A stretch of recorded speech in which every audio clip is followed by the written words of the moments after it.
भागवत भगवान की जय। राधे कृष्ण की जय। धृतराष्ट्र बोले, हे संजय, धर्म भूमि कुरुक्षेत्र में इकट्ठा हुए युद्ध करने की इच्छा रखने वाले मेरे और पांडु के पुत्रों ने क्या किया? संजय बोले, उस समय राजा दुर्योधन ने व्यूह रचना की हुई। पांडवों की सेना को देखकर और द्रोणाचार्य के पास जाकर यह वचन कहा, हे आचार्य, आपके विद्वान शिष्य द्रुपद पुत्र घृष्ट ध्रुव द्वारा व्यूह रचना की हुई पांडु पुत्रों की विशाल सेना को देखिए।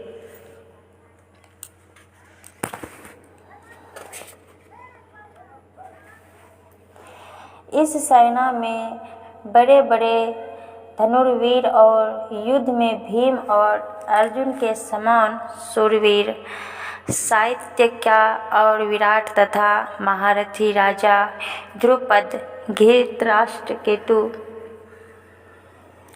और चेकितान तथा बलवान काशीराज, पुरुजित, कुंती भोज और मनुष्यों में श्रेष्ठ शैव्य पराक्रमी युधामन्यु तथा बलवान उत्तमौजा, सुभद्रा पुत्र अभिमन्यु और द्रौपदी के पांचों पुत्र, ये सभी के सभी महारथी हैं। हे ब्रह्मा श्रेष्ठ, आपकी ओर जो भी मुख्य हैं उनको आप समझ लीजिए। आपकी जानकारी के लिए मेरी सेना के जो सेनापति है उनको बताता हूँ। स्वयं आप द्रोणाचार्य और पितामह भीष्म तथा कर्ण और युद्ध विजयी कृपाचार्य तथा वैसे ही अश्वत्थामा, विकर्ण और सोमदत्त का पुत्र भूरिश्रवा और मेरे लिए जीवन का मोह छोड़ देने वाले अनेक शूरवीर, अनेक तरह के शस्त्र से सुसज्जित कर और सब के सब युद्ध में निपुण है। भीष्म पितामह द्वारा रची किए जाने वाली हमारी यह सेना सब तरह से अजय है और भीम द्वारा रचा किए जाने वाले इन लोगों को यह सेना जीतने में समक्ष है। इसलिए सेना सब मोर्चों पर अपनी अपनी जगह स्थित रहते हुए आप सभी लोग बिना किसी संदेह आदि से सभी ओर से भीष्म पितामह की रक्षा करें। कौरवों में वृद्ध महाप्रतापी पितामह भीष्म ने उस दुर्योधन के हृदय में प्रसन्नता भरते हुए उच्च स्वर से सिंह की दराह के समान गर्जना करके शंख बजाया। इसके बाद शंख और नगाड़े तथा ढोल मृदंग और नरसिंधे आदि बाजे एक साथ ही बज उठे। उनका वह शब्द अत्यंत भय पैदा करने वाला था। इसके बीच में सफ़ेद घोड़े से युक्त उत्तम रथ में बैठे हुए श्री कृष्ण महाराजा और अर्जुन ने भी अलौकिक शंख बजाए। श्री कृष्ण महाराज ने पांचजन्य नामक, अर्जुन ने देवदंत नामक और भयानक कर्म वाले भीष्मसेन ने पांडु नामक महाशंख बजाया। कुंती पुत्र राजा युधिष्ठिर ने अत्यंत विजय नामक और नकुल तथा सहदेव ने सुघोष और मणिपुष्पक नामक शंख बजाए। श्रेष्ठ धनुष वाले काशीराज और महारथी शिखंडी एवं घृष्ट ध्रुव तथा राजा विराट और अजय सात्यक, राजा द्रुपद और द्रौपदी के पांचों पुत्र और बड़ी भुजाओं वाले सुभद्रा पुत्र अभिमन्यु, इन सभी ने हे राजन सब और दिशाओं से अलग अलग शंख बजाए और उन शंखों के भयानक शब्द ने आकाश और पृथ्वी को भी गुंजायमान करते हुए आपकी ओर वालों के हृदय हिलाकर रख दिए। हे राजन, इसके बाद कपिध्वज अर्जुन ने मोर्च बांधकर जमे हुए धृतराष्ट्र के संबंधियों को देखकर उस समय शस्त्र चलाने की तैयारी के समय धनुष उठाकर ऋषिकेश श्री कृष्ण महाराज से कहा, हे अच्युत, मेरे रथ को दोनों सेनाओं के बीच में ले जाकर खड़ा कीजिए और जब तक मैं युद्ध क्षेत्र में डटे हुए युद्ध की इच्छा रखने वाले अपने विरोधियों को अच्छी तरह से देख लूँ कि इस युद्ध रूपी व्यापार में मुझे किस किस से युद्ध करना सही है, तब तक रथ को खड़ा रखिए। दुष्ट बुद्धि वाले दुर्योधन का इस युद्ध में साथ देने वाले कौन कौन से राजा अपनी अपनी सेनाएं लेकर आए हैं, मैं उन सबको देखना चाहता हूँ। संजय बोले, हे धृतराष्ट्र, अर्जुन द्वारा इस प्रकार कहे जाने पर महाराज श्री कृष्ण ने दोनों सेनाओं के बीच में भीष्म और द्रोणाचार्य के सामने तथा सभी राजाओं के बीच में लेकर उत्तम रथ को खड़ा करके कहा, हे पार्थ, युद्ध के लिए इकट्ठा हुए इन कौरवों को देख लो। इसके बाद पृथा पुत्र अर्जुन ने उन दोनों ही सेनाओं में शामिल अपने ताऊ, चाचाओं, दादा, परदादाओं, गुरुओं, माताओं, भाइयों, पुत्रों, पौत्रों, मित्रों, ससुरों और सुहृदों को देखा। उन सभी बंधु बांधवों को देखकर कुंती पुत्र अर्जुन अत्यंत करुणा में भरकर दुख प्रकट करते हुए यह वचन बोले। अर्जुन बोले, हे कृष्ण, युद्ध क्षेत्र में खड़े हुए युद्ध की इच्छा रखने वाले इन अपनों को देखकर मेरे अंग शिथिल हुए जा रहे हैं और मुँह प्यास की अधिकता के मारे सूखा जा रहा है तथा मेरे सारे शरीर में कंपन और रोमांच हो रहा है। हाथ से गांडीव धनुष गिर रहा है और शरीर जले जा रहा है तथा मेरा मन भ्रमित सा हो रहा है। मैं खड़ा रह पाने में भी समर्थ नहीं हूँ। हे केशव, मैं लक्षणों के विपरीत उल्टा परिणाम देने वाला देख रहा हूँ तथा इस युद्ध में अपने बंधु बांधवों को मारकर कल्याण भलाई भी नहीं देख रहा हूँ। हे कृष्ण, मैं ना तो विजय प्राप्त करना चाहता हूँ और न राज्य और उसके सुखों को ही। हे गोविंद, मुझे ऐसे राज्य से क्या लाभ है, यानी ऐसे राजोपभोग और जीवन से क्या लाभ है। हमें जिनके लिए ये सब राजभोग और सुखादि चाहिए, वे सब लोग ही अपने घर और जीवन का मोह छोड़कर युद्ध क्षेत्र में युद्ध करने के लिए खड़े हैं। गुरुजन, ताऊ, चाचा और उनके पुत्र, उसी प्रकार दादा, मामा, ससुर, पौत्र, साले तथा और भी अन्य सगे संबंधी सभी अपने ही लोग हैं। हे मधुसूदन, मुझे मारने पर भी अथवा तीनों लोकों का राज्य मिल जाने पर भी मैं इन सब को मारना नहीं चाहता। फिर इस राज्य को पाने के लिए तो बिल्कुल भी नहीं। हे जनार्दन, धृतराष्ट्र के पुत्रों को मारकर क्या मुझे खुशी मिलेगी, बल्कि इन पापियों को मारकर तो मुझे उल्टा पाप ही लगेगा।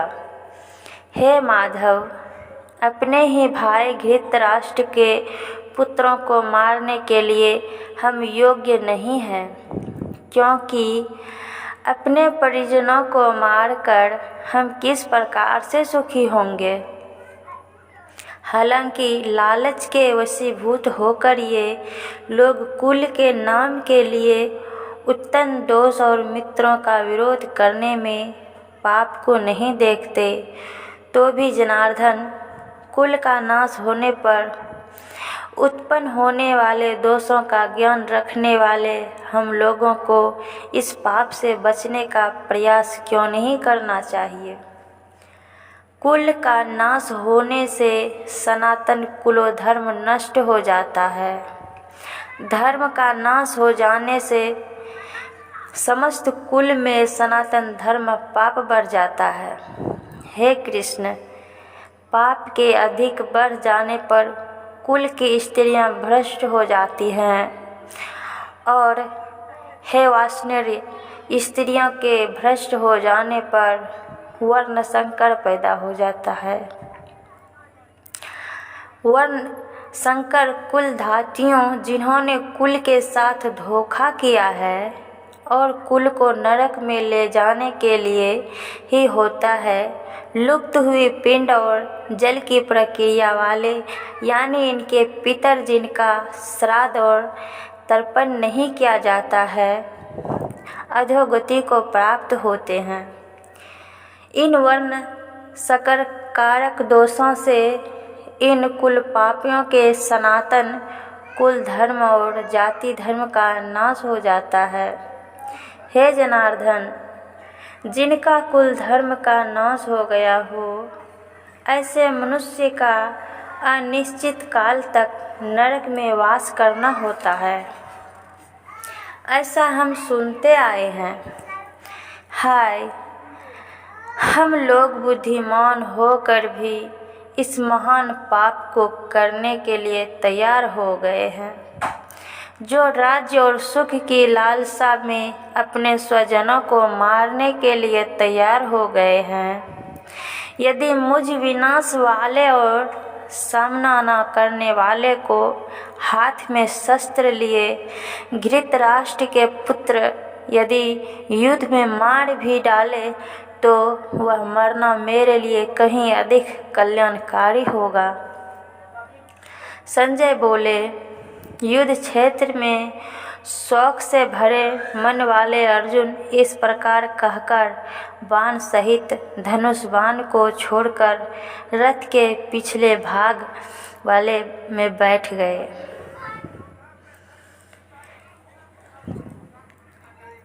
एक समय पार्वती ने पूछा, हे महादेव जी, किस ज्ञान के बल से आपको संसार के लोग शिव कहकर पूजते हैं?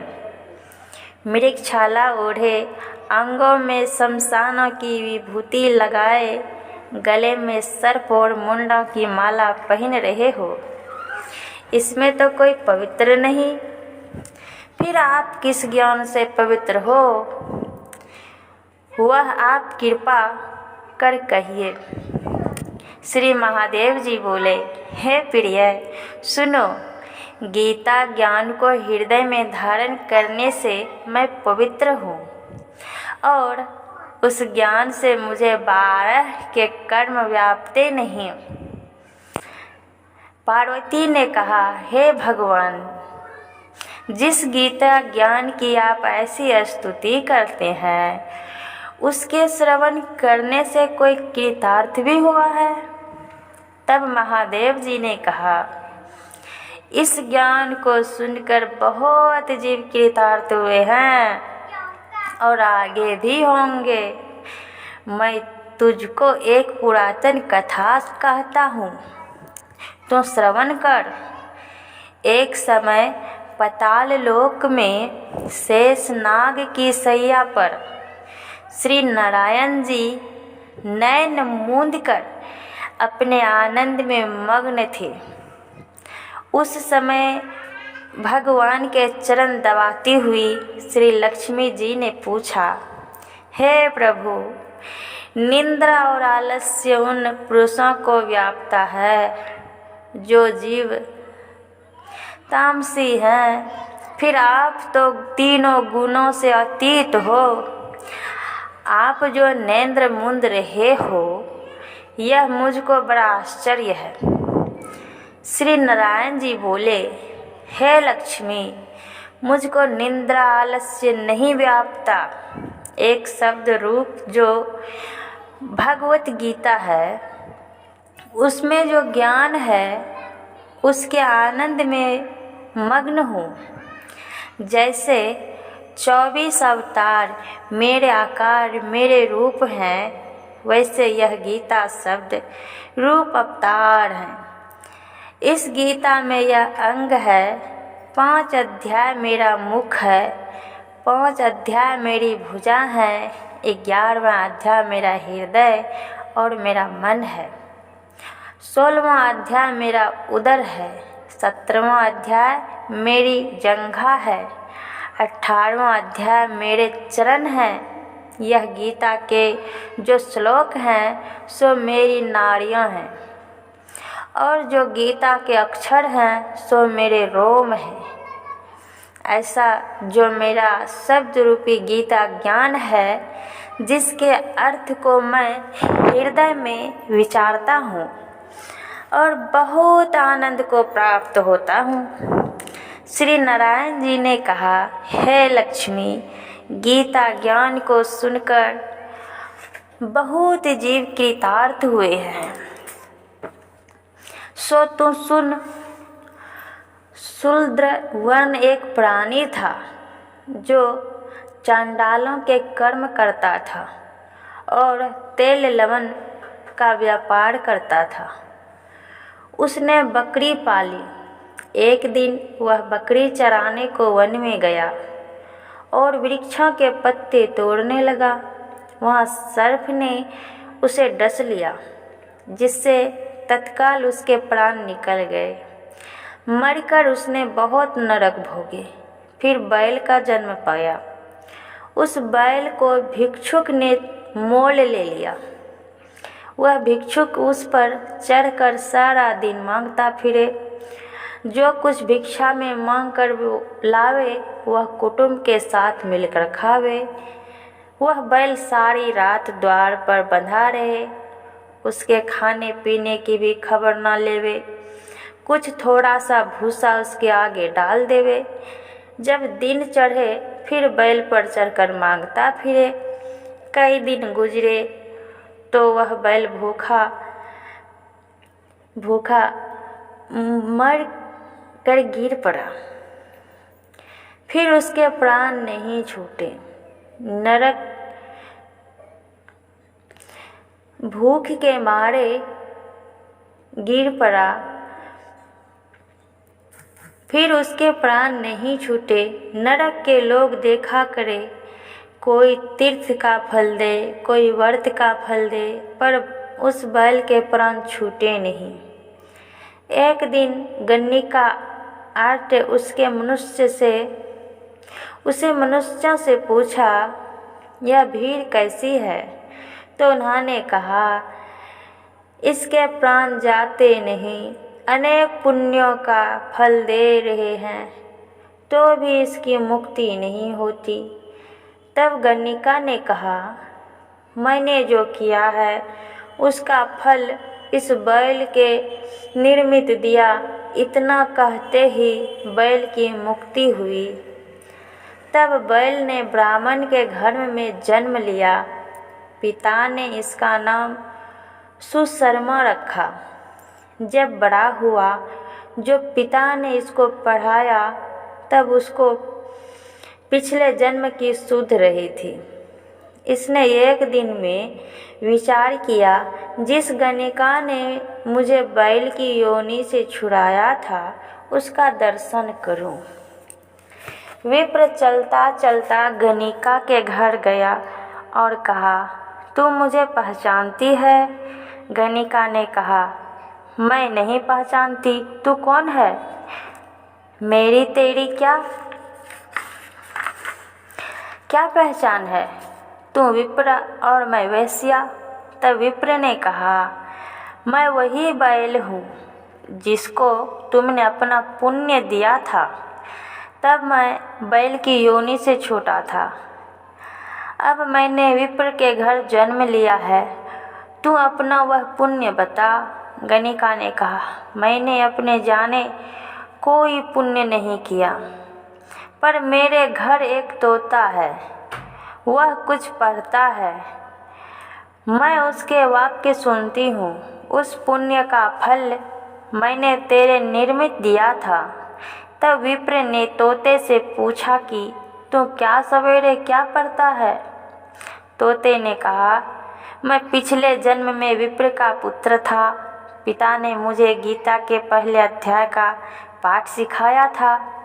एक दिन मैंने गुरुजी से कहा, मुझको तुमने क्या पढ़ाया? तब गुरुजी ने मुझे श्राप दिया कि तू सूआ हो जा। जब मैं सूआ हो गया, एक दिन फंदक मुझे पकड़ ले गया। एक विप्र ने मुझे मोल लिया। वह विप्र भी अपने पुत्र को गीता का पाठ सिखाता था। तब मैंने वह पाठ सीख लिया। एक दिन विप्र के घर चोर घुस पड़े। उनको धन प्राप्त ना हुआ तो पिंजरा उठा ले गए। उन चोरों की यह गणिका मित्र थी। मुझे इसके पास ले आए, सो मैं नित्य गीता जी के पहले अध्याय का पाठ करता हूँ। वही यह गणिका सुनती है, पर इस गणिका की समझ में नहीं आता जो मैं पढ़ता हूँ। वही पुण्य तेरे निर्मित दिया था। सो हे लक्ष्मी, गणिका ने भी भले काम ग्रहण किए, नित्य प्रति स्नान करे और गीता के पहले अध्याय का पाठ करे, इससे उसकी मुक्ति हुई। श्री नारायण ने कहा, लक्ष्मी, जो कोई अज्ञान होकर भी गीता का पाठ करे या श्रवण करे, उसको भी